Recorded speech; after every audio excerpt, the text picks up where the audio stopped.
Hello, আসসালামু আলাইকুম everyone. সবাই কেমন আছো? আশা করছি ভালো আছো, আমিও ভালো আছি আল্লাহর রহমতে।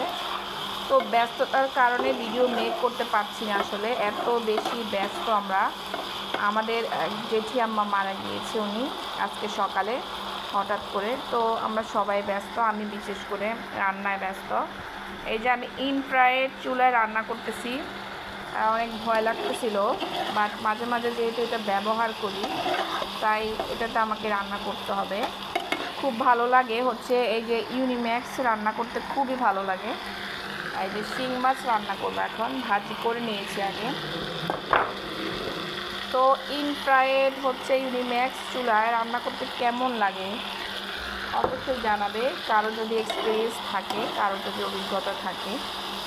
তো ব্যস্ততার কারণে হচ্ছে ভিডিও মেক করতে পারছি না, বাট খুবই ভালো লাগছে, আবার ভয়ও লাগছে। এই হচ্ছে অবস্থা। আজকে হচ্ছে রোজা, সেহরি খাবে সবাই।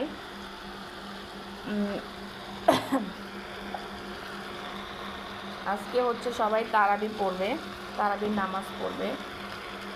খুবই চমৎকার লাগতেছে, একটা রোজা রোজা ফিল আসতেছে, খুবই ভালো লাগতেছে আমার। পানিটা দিয়ে দিব।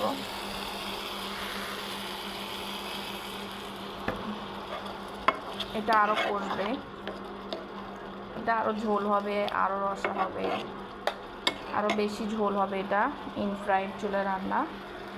দেন আমি হচ্ছে শিং মাছটা দিয়ে দিব পরে, আর একটু পরে। ওকে ফাইন, ততক্ষণ পর্যন্ত অপেক্ষা করো। আমার ইলেকট্রিক চুলা রান্নার অভিজ্ঞতাটা শেয়ার করছি।